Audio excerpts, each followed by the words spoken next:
ఇక ఇప్పుడు ఈ వేషధారణ అనే పాపాన్ని గురించి మాట్లాడదాం మనం. దీని విషయంలో పరిశుద్ధాత్మ దేవుడు ఎంత తీవ్రంగా స్పందించాడంటే ఏకదం వాళ్ళ ప్రాణాలనే తీసేశాడు. యేసు ప్రభు ఈ వేషధారణ కలిగి ఉన్నటువంటి వ్యక్తుల గురించి ఎంత బాధపడ్డాడంటే దాదాపు 7 సార్లు అయినా అయ్యో అయ్యో అయ్యో అయ్యో అయ్యో అయ్యో అయ్యో అని విలపించాడు. అంటే వేషధారణ అనేది నచ్చదాయనికి, అంత అసహ్యం. మరి ఇప్పుడు మనం అసహ్యులం కాకుండా ఆయనకి ఇష్టమైన వారముగా కనబడాలి అంటే వేషధారణ జీవితాన్ని విసర్జించాలి. ఏ జీవితాన్ని విసర్జించాలి? వేషధారణ జీవితాన్ని విసర్జించాలి. వేషధారణ అంటే ఏంటో మనకు తెలియందా? వేషధారణ అంటే ఏమన్నా నిర్వచించాలా? దాదాపు తెలుసా? కరుణామయుడు మూవీ ఎంతమంది చూశారు? కరుణామయుడి సినిమా, అందులో యేసు ప్రభు పాత్రధారి పేరేంటో? విజయ్ చందర్. పేకాట పాపమా కాదా? జోదం వ్యసనమా కాదా? దాన్ని దేవుడు ఇష్టపడతాడా? మీకు తెలుసా? పేకాట ఆడి డబ్బులు సంపాదించి ఆ సినిమా తీశానని చెప్పాడు. ఇంట్రెస్ట్ ఉంటే టీవీలో ఆయన ఇంటర్వ్యూ ఉంది, వినండి. కానీ ఆ పాత్రధారి జీవితం ఆ వేషం వేసుకున్నంతసేపే, తర్వాత ఆయన వెళ్ళి చేసిన పనులేంటి? ఆయన యేసు ప్రభు పాత్ర వేసినప్పుడు నిజంగా ఆయన క్రియలలో కూడా యేసు ప్రభు లాగున్నాడా? లేడు. పూర్తిగా ఆయన భయంకరమైన లోకస్తుడు. కానీ గెటప్ వేసుకున్నప్పుడు మాత్రం ఆయన యేసు ప్రభు లాగా నటించాడు. నటన జీవితం. వాస్తవంగా శాస్త్రులు పరిసయ్యుల విషయంలో ప్రభువుకి అదే కనపడింది. పై వాటినన్నిటినీ చాలా తీవ్రంగా చూపించి అసలైన దాన్ని నిర్లక్ష్యం చేసేటట్లు వాళ్ళు చేశారు. ఎలానో తెలుసా? యేసు ప్రభువే చెప్పాడు సూపర్ ఎగ్జాంపుల్లో, మీరు పల్లెమును గిన్నెయు వెలపట కడుగుదురు గాని లోపల సమస్త అపవిత్రతతో నిండి ఉంటది, మీరు లోపట కడగరు. మీరు లోపట దోపుతోనూ అజితేంద్రియత్వంతోనూ నిండి ఉన్నారు. మీ హృదయం లోపల భయంకరమైన క్రౌర్యం, అసూయ, దుర్మార్గం, హేయమైనవి, నేను అసహించుకునేవి ఎన్నో ఉన్నాయి మీకు లోపట. కానీ మీరు వెలపట మాత్రం భక్తి పరుల్లా కనబడగోరి దీర్ఘ ప్రార్థనలు చేస్తూ, మీ రక్షరేకులు వెడల్పు చేస్తూ, సంత వీధులలో అందరికీ కనబడవలనని ప్రార్థనలు చేస్తూ, మిమ్మల్ని మీరు ఒక ప్రత్యేకమైన వ్యక్తులుగా చూపించుకుంటూ ప్రజలను మోసం చేస్తూ ఉన్నారు, ప్రజలను మోసగిస్తూ ఉన్నారు. ఇది వేషధారణ. ఒకవేళ నువ్వు బయటికి భక్తిపరుడుగా ఉండగోరితేవా, అంతరంగంలో కూడా భక్తిపరుడుగానే ఉండు. ప్రజల ముందు దేవునికి భయపడ్డదానిగా ఉండగోరితేవా, అంతరంగంలో కూడా దేవునికి భయపడే వ్యక్తిగా, భయపడేదానిగా ఉండు.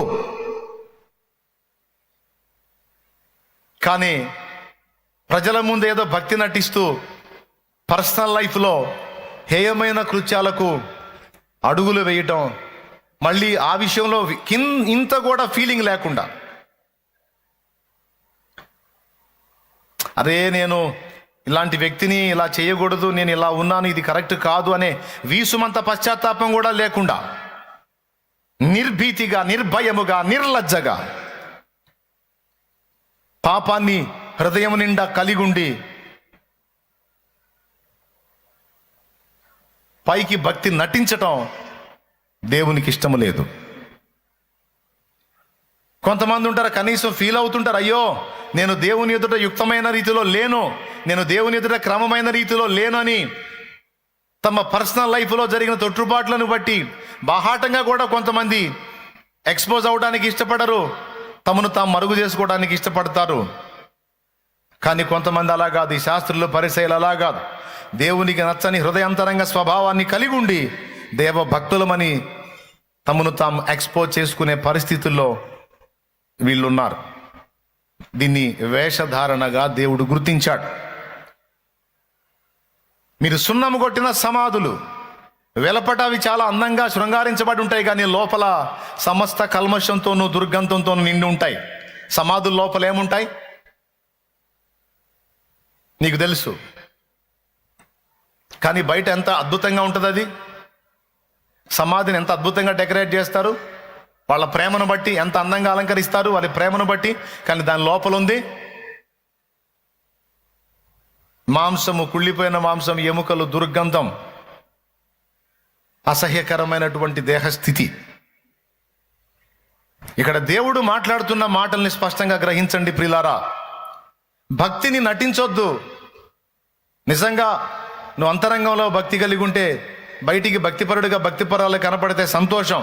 కానీ అంతరంగంలో దేవుని భయం లేకుండా, నిజంగా భక్తి లేకుండా బయటికి భక్తిపరులాగా కనపరుచుకోవటానికి ప్రయత్నం చేయొద్దు.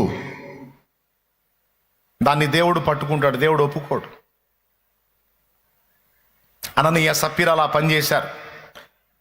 అపోస్తలులంతా ఒక కుటుంబాన్ని కట్టినట్టు సంఘాన్ని కట్టారు. అప్పట్లో సంఘం మండుతుంది.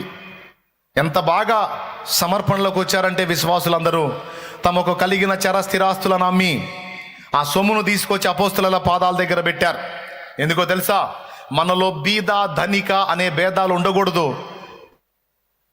అందరము సమష్టిగా ఉండాలి, సమానంగా ఉండాలి. నిజంగా ఇక్కడ కూర్చున్న మనం అందరం మన సొమ్మంతా తెచ్చి అలాగ అందరం సమానంగా పంచుకుంటే ఎంత బాగుంటుంది. స్తోత్రం. ఆ మాట ఈ వారం నేను చెప్పానంటే నెక్స్ట్ వీక్ చాలా మంది కనపడకపోవచ్చు. మీకున్న ఆస్తులన్నీ అమ్మి తీసుకొని రండి, లేని వాళ్ళకి పంచుదాం. మన సంఘంలో ఉన్న బిడ్డలందరూ సమానంగా ఉంటారు. ఇక ధనిక బీద అనే తేడా ఉండదు. మనమందరం ఒకటే ఫ్యామిలీ కనుక మన కుటుంబంలో మన కలిగి ఉన్నదాన్ని మన తోటి వారితో సమానంగా పంచుకుందామని నేను పిలుపునిస్తే చాలామంది మళ్ళా కనపడకపోవచ్చు, అనుమానం లేదు అందులో. కొంతమంది అయితే కొత్త వాళ్ళు కూడా యాడ్ కావచ్చు. ఎందుకో తెలుసా? ఉన్నోళ్ళ సొమ్మంతా తీసుకొచ్చి శాలే మంద లేని వాళ్ళకి పంచుతున్నా, నాకు అసలు ఏం లేదని వచ్చి కూర్చుంటాను. దేవునికి స్తోత్రం కలుగును గాక. అర్థమైందని నేను చెప్పింది. కానీ ఆల్రెడీ నేను చేస్తున్న పని ఏమిటో తెలుసా? మీకు కలిగిన దానిలో నుండి తీసుకొచ్చినది, దేవుడు ఇచ్చిన కృప మేరకు నా చేతికి వచ్చిన దానిలో ఎవరి అక్కర కొలది వారికి తగిన విధంగా దేవుడు అందించిన స్థాయిలో కొంతైనా తిరిగి పంచడానికి, తిరిగి ప్రజల్లోకి దాన్ని తీసుకెళ్ళడానికి, తిరిగి మీకే పెట్టడానికి, తిరిగి మీ అవసరాలకే దాన్ని వాడటానికి జాగ్రత్త పడుతున్నా. దేవునికి స్తోత్రం కలుగును గాక. హల్లెలూయా.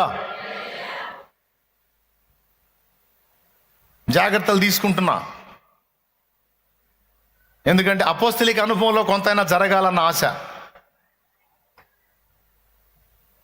వాళ్ళు 80% చేస్తే కనీసం 10-20% మనం చేయాలి అనే ఆశతో ఆ పని చేస్తూ ఉన్నాను. అది మీకు కూడా తెలుసు. అందరూ తీసుకొచ్చి వాళ్ళ కలిగిన స్థిరాస్తులను అమ్మి ఆ సొమ్మును తెచ్చి అపోస్తలుల పాదాల దగ్గర పెడతా ఉన్నారు.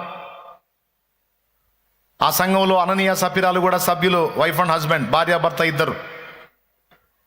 వాళ్ళు పొలం అమ్మారు. ఏదో వచ్చింది డబ్బు, ₹1,00,000 వచ్చింది అనుకోండి. భార్యాభర్త ఇద్దరు మాట్లాడుకున్నారు.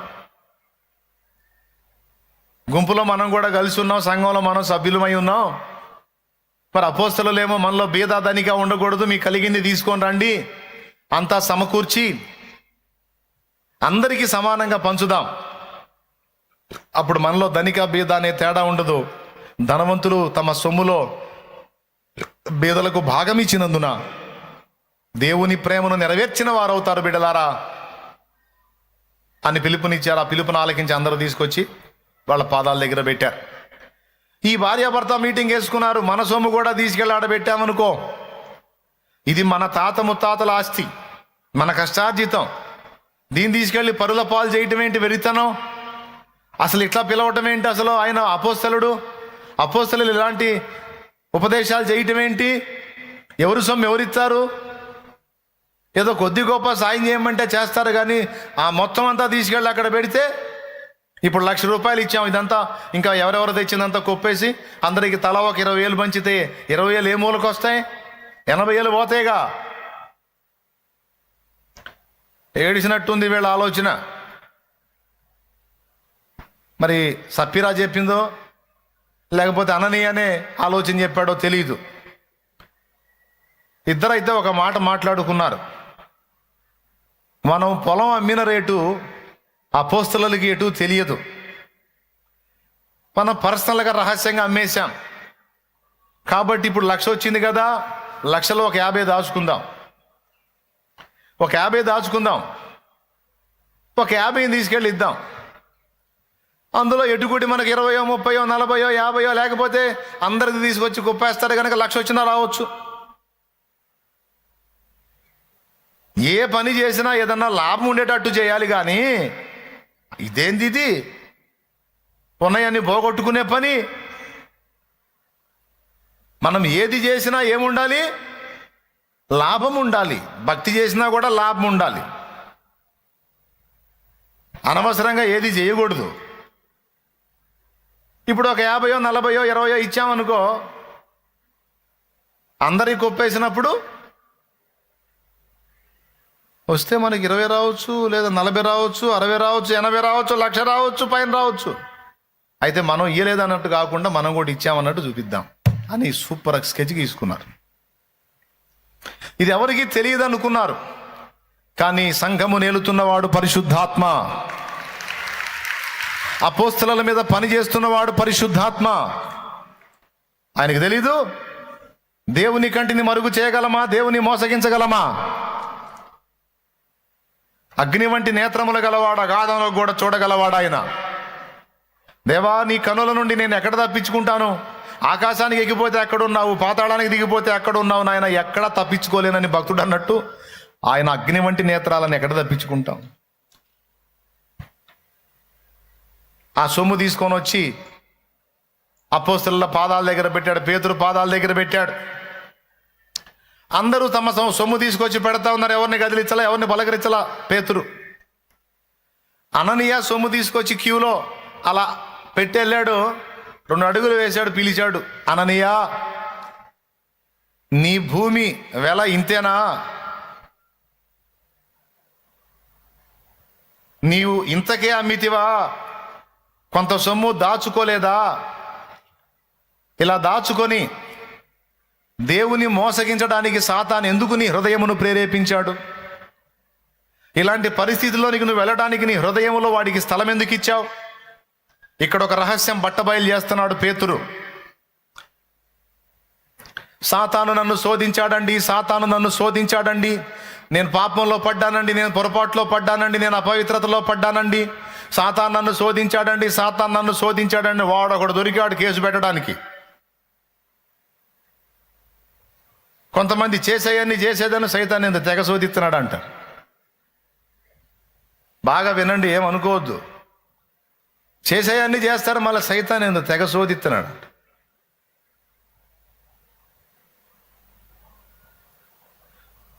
ఎలుకలు ఎక్కడ చేరతాయి? ఎక్కడ చెత్త ఉంటే అక్కడ చేరతాయి. పురుగులు ఎక్కడ చేరతాయి? ఎక్కడ కుళ్ళుంటే అక్కడ చేరతాయి. గద్దలు ఎక్కడ పోగవుతాయి? ఎక్కడ పీనుగుంటే అక్కడ పోగవుతాయి గద్దలు. గద్దలు పోగవద్దు అంటే పీనుగుని తీసేయాలి. పురుగులు చేరొద్దంటే కుళ్ళు తీసేయాలి. ఎలుకలు చేరొద్దంటే చెత్త తీసేయాలి. చెత్తని మన దగ్గరే పెట్టుకొని ఎలుకలారా పొండి యేసునామంలో అంటే ఎట్లా కుదురుతుంది? పోతామని ఇంకా 4 తీసుకొని వస్తాయి. అపవిత్రాత్మ ఒక మనుషుని వదిలిపెట్టి పోయిన తర్వాత నీరు లేని చోట్లెల్లా వెదకుచు దానికి విశ్రాంతి దొరకనందున నేను విడిచి వచ్చిన నా ఇంటికి తిరిగి వెళ్ళి చూచేదనుకొని అది వచ్చి ఆ ఇల్లు బాగుగా ఊడ్చి అమర్చి ఉండుట చూచి వెళ్ళి తనకంటే చెడ్డవైన మరి 7 దయ్యములను వెంటబెట్టుకొని వచ్చి ఆ ఇంట కాపురం ఉండును. ఆ మనుషుని మొదటి స్థితి కంటే కడపటి స్థితి బహు చెడ్డదగునని సాక్షాత్తు యేసు ప్రభువే మాట్లాడాడు. కొన్నిసార్లు చూపించాను ఆ వచనం మీకు. ప్రిల్లారా, ఎలుకలు పొండి, యేసునామంలో పొండి అంటే చెత్త మాది, చెత్త ఉన్నంత వరకు మేము బాగుంటాయి ఎలుకలు. సైతానుగాడి మేకులు మన ఇంట్లో ఎక్కడో చోట దిగ్గొట్టుకొని ఉంటాడు. గతంలో ఒక ఎగ్జాంపుల్ చెప్పాను నేను. ఒకడు ఇల్లు అమ్మాడు, చాలా తక్కువ ధరకు అమ్మాడు. ఇల్లు అమ్మేశాడండి. తక్కువ ధరకు వస్తుందని తపనగాడు ఒకడు కొన్నాడు. కొనేటప్పుడు, ఇల్లు అమ్మేటప్పుడు ఒక మాట చెప్పాడు, సార్ ఇల్లు మొత్తం మీదే, కానీ ఇదిగో ఈ మేకు చూడండి, ఈ మేకు మా ముత్తాత కొట్టిన మేకది. ఏ తాత? మా ముత్తాత కొట్టిన మేకు. ఆ మేకుని మా తాత కూడా తీయలేదు, మా ముత్తాత తీయలేదు, మా నాన్న తీయలేదు, నేను తీయలేదు. 4 తరాల నుంచి వస్తున్న మేకది. ఇల్లు మొత్తం అమ్ముతాగా నా మేకును మాత్రం అమ్మను నేను. ఆ మేకు నాది. కావాలంటే రూపాయి తగ్గించి ఇస్తాను అన్నాడు. సరేలేదు, మేకేం చేసుకుంటాడు వాడు? మేకేం చేసుకుంటాడు వాడు? ఇల్లు తక్కువకు వస్తుంది కదా అని మేకును వదిలిపెట్టి ఇల్లును కొన్నాడు. అయిపోయింది. ఇక వీడు తడవుకు వచ్చి తలుపు కొడుతున్నాడు. తలుపు తీసి ఏందిరా అంటే నా మేక అంటున్నాడు. ఇప్పుడు అర్థమైపోయింది ఇక మీకు వాడి గతి ఏందో. అరే ఇల్లు అమ్మినాక మళ్ళీ మేక అంటావు ఏంద్రంటే, మేకనా మళ్ళా నీకు నేను అంటాడు. అయితే తీసుకొని పోంటే భలేవాడివేనే. ఆ మేకు మా ముత్తాత కొట్టిందని మొదలు పెడతాడు మళ్ళీ పురాణం అంతా వీడు. ఆ మేకు మా ముత్తాత కొట్టాడు, ఆయన పీకలేదు. మా తాత, మా నాన్న, నేను కూడా, నువ్వు కూడా ఆ మేకు పీకడానికి లేదు.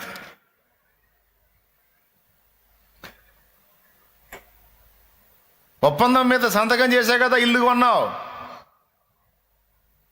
కర్మరా బాబు. ఇప్పుడు ఏం చేస్తావు? ఏం లేదు, మేకు చూసుకోవడానికి వచ్చా. మేకు చూసుకోవడానికి వచ్చా. సరిపో, చూసుకోబు. ఇక మేకు కోసం అని వస్తున్నాడు, ఇంట్లో మొత్తం చూస్తున్నాడు. ఒక్కోసారి మధ్యాహ్నం వస్తాడు, భార్య తలుపులు తీసిద్ది. ఏందయ్యా అంటది, మేకు అంటాడు. నా భర్త లేడు, నేను ఒక్కదాన్నే ఉన్నాను. ఒక్కదాన్ని ఇవన్నీ లెక్కలు తీసి పక్కన నా మేకు. ఒక్కోసారి పాపం పొద్దంతా చాయకి చేసి గాఢ నిద్రపోతూ ఉంటారు. వీడు మధ్యరాత్రి వచ్చి తలుపు కొడతాడు. ఉలిక్కి పడలేసి తలుపు తీస్తారు. ఏందిరా? ఏంది మేకు? ఓరి నీ మేకు జావా, మమ్మల్ని జావు కొడుతున్నావు కదా. ఇక వాడు ఇల్లు ఉండగలడా? మీరు చెప్పండి, ప్రశాంతంగా ఉండగలడా? చివరికి ఏం చేయాల్సి వచ్చింది?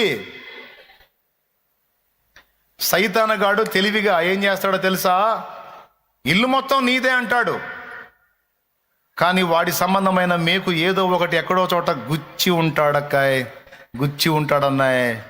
దానికోసం వాడు వస్తాడు, దానికి సంబంధించి చెప్పడానికి వస్తాడు, వాడిది ఉందని చూపడానికి వస్తాడు, వాడికి హక్కుని వాడు నెరవేర్చుకోవడానికి వస్తాడు. వాడు మన దగ్గరకు రావద్దంటే వాడి సంబంధమైన మేకులు ఏ కోశానున్న పీకి బయటపడటం తప్ప మరో ప్రత్యామ్నాయం లేదు. ఎలుకలు రావద్దంటే చెత్త తీసి బయటపడాలి, పడవేయబడాలి. అప్పుడు ఎలుకలు ఆగిపోతాయి ఇంట్లో. ఆ దరిద్రం ఉన్నంత వరకు అవి వచ్చి, పురుగులు రావద్దు ఇంట్లో కంటే కుళ్ళు తీసి బయటపడేయాలి. అపవిత్రాత్మలు మనలోనికి రావద్దు అంటే, మన జీవితాల్లోకి రావద్దు అంటే, వాటికి సంబంధించినవి ఏవి కూడా మన దగ్గర ఉండకుండా జాగ్రత్త పడాలి, పోరాడాలి, వాటిని విసర్జించాలి, వాటి మీద యుద్ధం ప్రకటించాలి, వాటిని అసహించుకోవాలి, వాటిని నిరసించాలి, ఎదిరించాలి. దానికోసం దేవుని పాదాలు పట్టుకొని శక్తి పొందుకోవాలి. వాటి సంబంధమైనవి ఏవి కూడా నాలో ఉండకుండా వాటిని యేసు నామములో దూరపరచు తండ్రి. పూర్తిగా నీ ఆత్మ సంబంధమైనవి నాలో ఉంచి నీ ఆత్మ నాలో నిలవరముగా ఉండేటట్లు నాకు సహాయము చేయమని గోజాడుకోవాలి, దేవుని పాదాలు పట్టుకోవాలి. అబద్ధాలు ఆడుకోని చెప్పండి. ఒక్కొక్కళ్ళలో ఒక్కొక్క టైప్ మేకు గుచ్చుంచాడు వాడు. ఒక్కొక్కళ్ళలో ఒక్కొక్క టైప్ మేకు గుచ్చుంచాడు. ప్రతి పాపాన్ని విసర్జిస్తారు, కానీ ఏదో ఒక పాపం విషయంలో పోనీలే అనుకుంటారు. పెద్ద మనసు చేసుకొని నువ్వు పోనీలే అనుకునే పాపమే సాతాను మేకు. ఆ ఒక్కటేగా అనుకోని కదా వాడు ఇల్లు కొంది. ఆ ఒక్కటేగా వీడు చూసావా? ఆ ఒక్కదాన్ని చూపించి ఎన్నిసార్లు వచ్చాడో. చివరికి ఏ గతి పట్టిందంటే ఆ ఇల్లు వాడికి అప్పచెప్పాల్సి వచ్చింది. మళ్ళీ డబ్బులు ఇచ్చింది కాక మళ్ళీ ఇల్లు అప్పచెప్పాల్సి వచ్చింది. ఇంటికి నీ మేకో దండం పోరా అని వాడు ఖాళీ చేసిపోయాడు. ఇంకేం చేస్తాడు మరి? సాతాను చాలా కుయుక్తిపరుడు. ఇక్కడ ఒక అద్భుతమైన రహస్యం బట్టబయలు చేశాడు పరిశుద్ధాత్మ దేవుడు పేతురు మాటల్లో. నీవు అమ్మిన వెలలో కొంత సొమ్ము దాచుకొని దేవుని మోసపుచ్చడానికి సాతాను ఎందుకు నీ హృదయమును ప్రేరేపించాడు అన్నాడు. ఎందుకు ప్రేరేపించడం ఏంటి? వాడి పనే దుష్ప్రేరణలు కలిగించడం కదా, వాడి పనే చెడిపోయిన ఆలోచనలు పుట్టించడం కదా, వాడి పనే దరిద్రపు కొట్టు ఆలోచనలు తెప్పించడం కదా. ఎందుకు ప్రేరేపించాడంటే వాడిని అడుగు నువ్వు. ఎవరిని? సాతాన్ని అడగవా నువ్వు? అననీయాని అడుగుతావే. అంటే దాని అర్థం ఏంటో తెలుసా? అననీయ, వాడు అసలు నీ ఇంట్లోకి రావడానికి వాడికి ఎందుకు అవకాశం ఇచ్చావా అని అర్థం. అంటే దీన్ని బట్టి ఏమర్థం అవుతుందంటే, మనం తలుపు తీయకపోతే వాడు మన దగ్గరికి రావటం కుదరదు. వాడు మన జీవితంలోనికి, మన బ్రతుకుల్లోనికి, మన దేహంలోనికి, మన హృదయాల్లోనికి రావాలంటే తలుపు మనమే తీయాలి. అన్నిటికీ మూస్తాం, ఎక్కడో ఒక చోట ఒక మేకు లాంటిది ఏదో ఉంటుంది. ఆ ఒక్క మేకు చాలు నిన్ను నాశనం చేయటానికి. ఈ అననీయ సప్పీరాల్లో ఉన్న మేకేంటంటే ధనాపేక్ష. స్తోత్రం. ఇంకేం లేవు పాపం బిడ్డలకి, ఇంకేం లేవు. ఆ డబ్బు పిచ్చి ఒక్కటి ఉంది. ఇప్పుడు దేవుణ్ణి నమ్ముకున్నావు, అంతా దేవుడే అన్నావు, నలుగురు సొమ్ము తీసుకొచ్చినప్పుడు నలుగురిలో నాదొకటి అన్నప్పుడు, నలుగురిది పంచుకున్నప్పుడు నీది ఇయ్యొద్దు. ఇవ్వాలా లేదా? ఆ నలుగురిది తిందాం కానీ నాది ఇచ్చినట్టు షో చేద్దాం ఇయ్యొద్దు. అట్లెట్లా కుదురుతుంది? అది వేషధారణ కాదు, మోసం కాదు. మరి అలాంటి మనసు ఎందుకు వచ్చిందంటే ధనాపేక్ష అనే ఒక్క మేకుంది. ఇంకే తప్పులు, వ్యభిచారులు కాదు, దొంగలు కాదు, నరహంతకులు కాదు, ఇంకా వేరే ఏమీ చేయలేదు. ఒక్కటే వాళ్ళు చేసిన పాపం ఏంటంటే ధనాపేక్ష. దాన్ని కప్పిపుచ్చే వేషధారణ. ఏది ఆధారం చేసుకొని వాడు ఆ ధనాపేక్షను ఆధారం చేసుకొని వచ్చాడు? ఏది ఆధారం చేసుకొని వచ్చాడు చెప్పండి? అననీయ సప్పీరాల్లో ఉన్న మేకేది? యెషయాలో ఉన్న మేకేది? మాటల అపవిత్రత. యెషయాలో ఉన్న మేకు మాటల అపవిత్రత. ఏబులో ఉన్న మేకేది? అపార్థం. దేవుణ్ణి అపార్థం చేసుకోవటం, దేవుణ్ణి మిస్అండర్స్టాండింగ్ చేసుకోవటం. అట్లా ఒక్కొక్కళ్ళలో ఒక్కొక్క మేకు ఉంటుంది. కొంతమందిలో కాముకత్వం అనే మేకును ఉండనిస్తారు. కొంతమందికి అందరి మీద ఉండదు, కొందరి మీద, కొంతమందికి ఒకరి మీద. ఓకే, ఏం పర్లా, నాకు డజన్ మేకులే వద్దాక ఒక మేకు కొట్టని చాలమ్మా చెల్లి అంటాడు.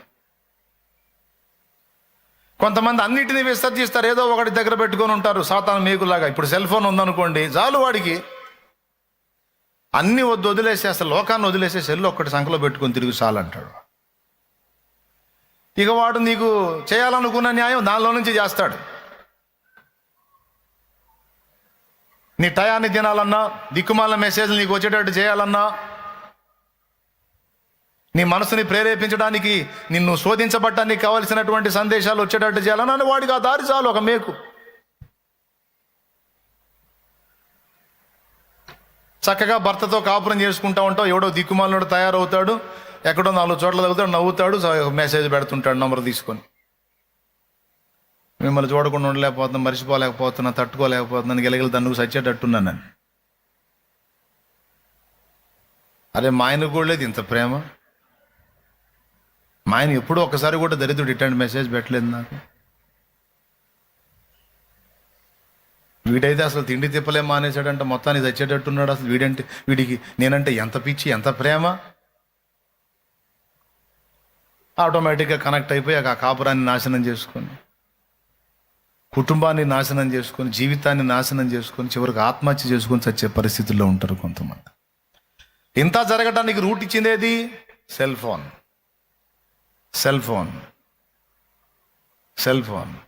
సరిపోదు ఒక మేకు, ఒక మేకు చాలు. కొంతమందికి అవసరం ఉన్నా లేకపోయినా అబద్ధాలు ఆడే అలవాటు ఉంటుంది. అదొక హాబీ. కొంతమందికి ఊరకనే అబద్ధాలు ఆడుతుంటారు, అదొక దరిద్రపు అలవాటు. వాడికి ఆ మేకు చాలు, నువ్వే పాపం చేయదు, ఆ అబద్ధాలు ఆడుతుండు చాలు, అంతే. ఆ ఒక్కదాన్ని ఆధారం చేసుకొని నేను వస్తా పోతుంటానంటాడు. మైండ్ దగ్గర పెట్టుకొని రండి నాయన, జాగ్రత్త పడండి. ఎందుకు నీ హృదయమును ప్రేరేపించాడు అని పేతురు అడిగినప్పుడు అక్కడ మనకు అర్థమవుతుంది ఏంటంటే, సాతాను వచ్చి వాని మనసును ప్రేరేపించడానికి వాడికి ఉపయోగపడే సంగతేదో అననీయ సపీరాల్లో ఉంది. సాతాను వచ్చి యోధాను శోధించడానికి, యోధాను ప్రేరేపించడానికి సాతానుకు ఉపయోగపడేదేదో యోధాలో ఉంది. ఏమిటది? ఆ మేకు అంటే యోధాలో కూడా ధనాపేక్ష. వాడి హృదయ లోపలి పొరల్లో దాగి ఉంది. మన అంతరంగంలో ఎక్కడెక్కడ మన వీక్ పాయింట్ ఉందో లూసిఫర్కి బాగా తెలుసు. ఎక్కడ చిక్కుతావో ఆ పాయింట్లో పట్టుకొని కొడతాడు వాడు నిన్ను. అనవసరంగా ఫైట్ చేయడు. మహా దుర్మార్గుడు వాడు, మంచి ముదురు. క్లియర్గా అర్థమవుతుందా? గలిబిలిగా ఉందా? ఎంతమందికి అర్థమవుతుందో చేతులు ఎత్తితే సంతోషపడతాం. దేవునికి స్తోత్రం. కొంతమందికి ఇవ్వండో అహంకారం ఉంటుంది, గర్వం ఉంటుంది, లెక్కలేనితనం ఉంటుంది. కొంతమందికి దురాశ ఉంటుంది. వీళ్ళకి దురాశ ఉంది, హృదయంలో దురాశ. ఒక దెబ్బకి రెండు పెట్టెలు అన్నట్టుగా రెండంత లాభం రావాలి మనం ఏది చేసినా. ఆఖరికి భక్తి చేసినా కూడా దేవుని దగ్గర కూడా అలానే ఆలోచించారు. ఎంత దారుణం జరిగిందంటే భార్యాభర్త ఇద్దరు హతులైపోయారు. ఎందుకు? వారు పరిశుద్ధాత్మను మోసపుచ్చారని రాస్తుంది, దేవునితో అబద్ధం ఆడారని రాస్తుంది. మనుషులతో మనుషులు ఆడుతున్న అబద్ధాల విషయంలో ఎగ్జామ్షన్ ఉంటుందేమో కానీ మనుషులు దేవునితో ఆడే అబద్ధాల విషయంలో ఎగ్జామ్షన్ ఉండదు. ఖచ్చితంగా జడ్జిమెంట్ వస్తుంది. దేవునికి స్తోత్రం కలుగును గాక. ముఖ్యంగా ప్రభు బిడ్డలమైన మనము, దేవుని ఆశీర్వాదాన్ని రెండంతలుగా పొందగోరుతున్న మనము, దేవుని రెక్కల నీడలో ఆశ్రయం పొందగోరుతున్న మనము, దేవుని కార్యాలను అనుభవించాలని ఆశిస్తున్న మనము, దేవుని పాత్రలంగా వాడబడాలని కోరుకుంటున్న మనము ఈ విషయాలను మర్చిపోకూడదు. ఈ విషయాల్లో చాలా జాగ్రత్తగా ఉండాలి. ప్రతి ఒక్కళ్ళకి ఏదో ఒక వీక్ పాయింట్ ఉంది. చూసుకోండి, వెతుక్కోండి. కొంతమందికి 1, 2, 3, కొంతమంది 4, 5 కూడా ఉంటాయి. ఒక్కొక్క ఇంట్లో ఒక మేకే ఉంటుంది, కానీ కొన్ని ఇళ్లలో అయితే 5, 6 మేకులు ఉంటాయి. ఈరోజు దేవుడు చెప్తున్నాడు, మేకులు పేకండి, సైతాన్ రాడు. కానీ ఆ మేకులు ఉండనిచ్చారంటే మాత్రం ఎలుకలు ఆగిపోవాలంటే చెత్త బయట పడేయాలన్నట్టుగా నీలో ఉన్న చెత్త ఏదో నీకు తెలుసు. నిన్ను పదే పదే సాతాను శోధించడానికి ఉపయోగపడుతున్న చెత్త ఏదో నీకు తెలుసు. నాలో ఉన్న చెత్త ఏదో నాకు తెలుసు. కష్టపడి ఎట్లనన్నా దేవుని పాదాలు పట్టుకొని పోరాడి పెనుగులాడి దాన్ని బయట పడేయటం తప్ప వేరే మార్గం లేదు. దాన్ని బయట పడేయటానికి నీ శక్తి చాలకపోతే దేవుని గోజాడుకో. దేవా శక్తినిమ్మని ఏడు, దేవా బలమిమ్మని ఏడు. నువ్వు అడిగి విశ్వసించు, తప్పకుండా ఆయన నీకు తన బలాన్ని, శక్తిని ఇస్తాడు. నువ్వు దాన్ని తొలగించుకోగలుగుతావు. లేకపోతే దాన్ని ఆధారం చేసుకొని వాడు నిన్ను పదే పదే దర్శిస్తాడు. చివరికి నువ్వు వేషధారిగా మిగిలిపోతావు. అర్థమైందా? ఒకసారి మీరు చూడండి, యెహెజ్కేలు గ్రంథము 33వ అధ్యాయం 31వ వచనం. హృదయాలను వెతుకుతున్నాడు చూడండి, మనుషుల హృదయాలను కనిపెడుతున్నాడు చూడండి. యెహెజ్కేలు గ్రంథము 33, 31. నా జనులు రాదగిన విధముగా వారు నీ యొద్దకు వచ్చి నా జనులైనట్టుగా నీ ఎదుట కూర్చుండి నీ మాటలు విందురు గాని వాటిని అనుసరించి ప్రవర్తింపరు. అద్దుగో పట్టుకున్నాడు. నా జనులు, మళ్ళా బయటోళ్ళు కాదండోయ్, అన్యులు కాదు, నా జనులు రాదగిన విధముగా వారు నీ యొద్దకు వచ్చి నా జనులైనట్టుగా నీ ఎదుట కూర్చుండి నీ మాటలు విందురు గాని వాటిని అనుసరించి ప్రవర్తింపరు.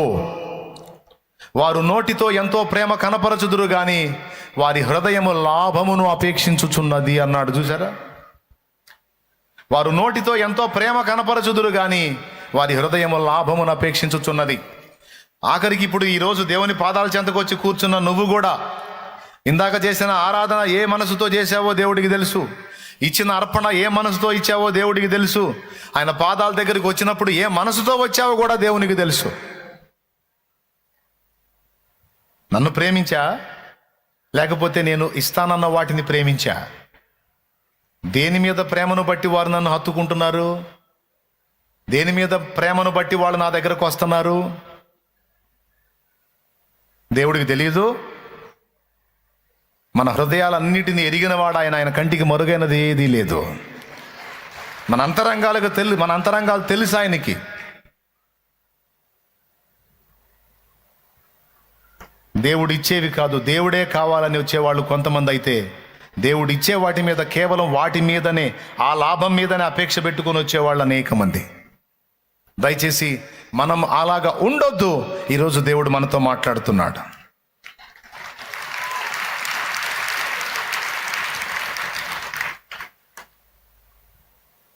ఎవరికైనా సాయం చేసేటప్పుడు కూడా మళ్ళా ప్రతిఫలాపేక్షతో చేయొద్దు. జెన్యూన్గా, యథార్థంగా చేసేసాయి. నిండు మనసుతో చేసే, పూర్ణ హృదయంతో చేసే. దేవుడు కనిపెడతా ఉన్నాడు. ఆయన మన హృదయములు నిరిగిన వాడు. ఎందుకు ఈ విషయాన్ని చెప్తున్నానంటే, దేవుని వాక్యం చాలా స్పష్టంగా ఇక్కడ చెప్పింది కాబట్టి. వారు రాదగిన విధంగా వచ్చి నా దగ్గర కనపడుతున్నారు కానీ చెప్తారే అది క్షేమకరం కాదు, వద్దు, వదిలేయని. వాడు వింటాడా? వినడు. వాడు ఆడింటాడు. వాని హృదయం, వాడి శరీరమే నా దగ్గర ఉంది, కానీ వాని హృదయము నాకు చాలా దూరంగా ఉంది. వాని హృదయం వేటి మీదనో ఎవరి మీదనో పెట్టుకొని తిరుగుతూ ఉంది. ఆ హృదయం. దేవుడు అంటాడు, నన్ను కాక నువ్వు దేన్ని ప్రేమించినా, ఎవరిని ప్రేమించినా, ఏ వస్తువుని ప్రేమించినా ఒకనాటికి నువ్వు ఏడుస్తా కూర్చుంటావు. దయచేసి నీ దృష్టి మళ్ళించి ఇటు చూడు, ఇటు చూడు, ఇటు చూడని దేవుడు మొత్తుకుంటాడు. ఆడవాళ్ళు మగవాళ్ళు అందరూ మైండ్ దగ్గర పెట్టుకొని ఈ మాటలు తీసుకోండి. నీ శరీరమే కాదు, నీ హృదయం కూడా దేవునికి కనెక్ట్ అయి ఉండాలి. నీ శరీరమే కాదు ఆయన సన్నిధిలో, నీ హృదయం కూడా ఆయన సన్నిధిలో ఉండాలి. కొంతమంది వాళ్ళ చెడు కార్యక్రమాలను నెరవేర్చుకోవడానికి దేవాలయాన్ని అడ్డం పెట్టుకుంటారని మీకు తెలుసా? వాళ్ళ అక్రమ కార్యాలను నెరవేర్చుకోవడానికి దేవుని మందిరాన్ని అడ్డం పెట్టుకుంటారని మీకు తెలుసా?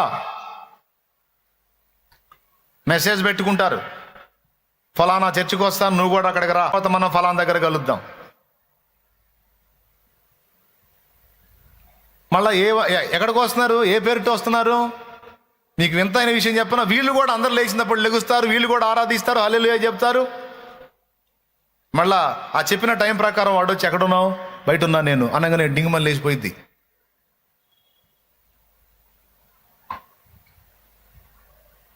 వీడు మెసేజ్ పెట్టిన ప్రకారం ఆమె బయటకు వచ్చి ఎక్కడున్నావు? నువ్వు చెప్పిన చర్చి దగ్గరికి వచ్చాను, ఎక్కడున్నావు అంటే వీడు లేచిపోతాడు. దరిద్రుడు.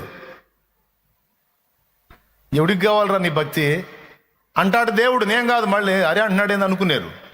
దేవునికి స్తోత్రం. ఎవరి చెవులో రా నువ్వు క్యాబేజీలు పెడుతున్నావు, కాలీఫ్లవర్లు పెడుతున్నావు? ఎవరిని రా నువ్వు మోసం చేస్తున్నావు? వద్దు వద్దు వద్దు వద్దు. తెలిసి తెలియక ఒకవేళ అడుగులు జారితే సరిదిద్దుకో. తప్పు చేయనోడు అంటూ ఎవడూ లేడు, పొరపాటు పడనోడు అంటూ ఎవరూ లేరు. దేవుడు కోరుతుంది ఏంటంటే దాన్ని విసర్జించి మారు మనసు పొంది తన వైపు తిరగమని. ఇప్పటిదాకా దూరంగా ఉన్న హృదయాన్ని దేవునికి దగ్గర చేసుకోమని దేవుడు పిలుస్తున్నాడు. ఇప్పటిదాకా ఆయన మాటలకు అవిధేయత చూపిన నీ హృదయాన్ని ఇక నుంచి విధేయత చూపినట్లు లోబరుచుకోమని మాట్లాడుతున్నాడు దేవుడు. ఆయన మాటలు విని మన హృదయం లోబడిన ఎంత మేలు మనకు అలాగే జరుగునుగాక. ఆయన మాట విని మన హృదయము ఆయనకు లోబడునుగాక, ఆయనకు లోబడునుగాక, ఆయనకు లోబడునుగాక. మనం ఇక్కడ ఎట్లా ఉన్నామో, బయట బహిరంగ జీవితంలో ఎలాగున్నామో, పర్సనల్ లైఫ్లో ఎలాగున్నామో అన్నీ నా తండ్రికి తెలుసు. దేవుడు ఒప్పుకుంటున్నాడా? దేవుడు ఒప్పుకోవట్లా. వేషధారణతో రాజీ పడుతున్నాడా? రాజీ పడట్లా. విసర్జించమంటున్నాడు. ఈ వేళ ఏం కోరుకుంటున్నారంట? హృదయంలో లాభాన్ని కోరుకుంటున్నారంట. చేసే భక్తి వెనక కూడా లాభాన్ని, భౌతిక లాభాన్ని ఆశిస్తూ ఉన్నారు. అంటే వాళ్ళు ఏం ఆశించి వచ్చారో దేవుడికి అర్థమైపోయింది. కానీ భక్తుడు ఏమన్నాడు తెలుసా? యెహోవా నీవే నా భాగము అన్నాడు. యెహోవా నీవే నా స్వాస్థ్యము అన్నాడు. యెహోవా నీవే నా ధననిధి సంపదల గని అన్నాడు. నాకు అక్కర్లుంటే ఉండొచ్చు, అవసరాలుంటే ఉండొచ్చు, సమస్యలుంటే ఉండొచ్చు, అవన్నీ నువ్వే తీరుస్తావు. కానీ వాటిని తీర్చమని కేవలం నిన్ను కాకాబట్టడానికి రాలా. నువ్వు అవి తీర్చినా తీర్చకపోయినా నువ్వు నా దేవుడవు, నన్ను ప్రేమించి ప్రాణం పెట్టిన వాడవు గనుక నేను నిన్ను ప్రేమిస్తున్నాను. గతకాలమందు నువ్వు చేసిన ప్రతి ఉపకారమును బట్టి కృతజ్ఞతలు చెల్లిస్తున్నాను. కేవలం నిన్నే ప్రేమించి నువ్వు ఇచ్చినా ఇయ్యకపోయినా, నువ్వు పలికినా పలకకపోయినా, నువ్వు కృప చూపినా చూపకపోయినా, నేను కాస్తో కోస్తో నిన్ను ఎరుగుదును గనుక ఇదిగో ప్రభువా, నేను నిన్నే ప్రేమించి నీ పాదాల దగ్గరికి వచ్చాను. నువ్వు చాలు, నువ్వు చాలు, నువ్వు చాలు. ఎన్ని హృదయాలు అలా ఉన్నాయి.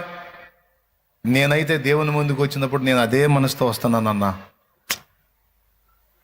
నాకేదన్నా చేస్తాడేమో చూద్దామని కాదు, చేయాల్సింది నా కోసం ఎప్పుడో చేశాడు, నా కోసం ప్రాణం పెట్టాడు. ప్రాణం కంటే ఎక్కువగా నన్ను ప్రేమిస్తున్నాడు కనుక నన్ను ప్రేమించే నా ప్రభువు కోసం నేను పరిగెత్తుతున్నాను. కేవలం ఆయన్ని ప్రేమించే పరిగెత్తుతున్నాను. అన్నవాళ్ళు ఎంతమంది ఉన్నారు? చేతులు ఎత్తండి. కానీ కొంతమంది విషయంలో దేవుడు ఏమంటున్నాడు? లాభమును అపేక్షించి వస్తున్నారు అన్నాడు.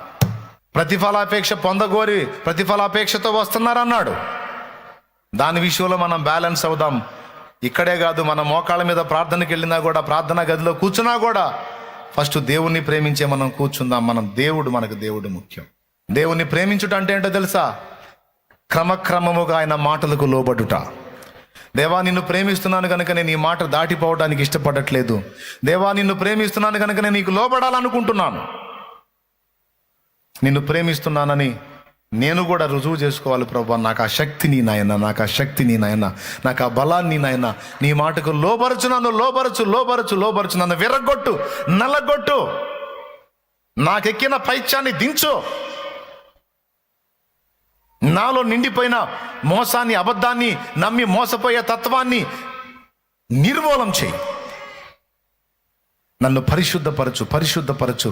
నీ మాటలకు లోబడినట్లు నన్ను చేయి, లోబరచు. అవసరమైతే యాకోబు తొడగూడు వసలగొట్టినట్టు నన్ను విర్రగొట్టి, నల్లగొట్టి నీ వశంలోకి తీసుకో. నన్ను ఆకర్షించు అని దేవుని పాదాల దగ్గర పడి ఏడుద్దాం. వేషధారణ బతుకు నాకొద్దు ప్రభువా, నాసిరకం భక్తి నాకొద్దు ప్రభువా, జనాలను మోసం చేసే భక్తి నాకొద్దు ప్రభువా. యథార్థంగా నేను నీకు భక్తి చేయాలి, యథార్థంగా నిన్ను ప్రేమించాలి, యథార్థంగా నిన్ను సేవించాలి. నేను ఏది చేసినా ఎక్కడున్నా యథార్థంగా నడుచుకోవడానికి నాకు శక్తిని అయ్యా అని దేవుని పాదాల దగ్గర పడి మొర్ర పెడదాం, గోజాడదాం, యథార్థంగా ఉందాం.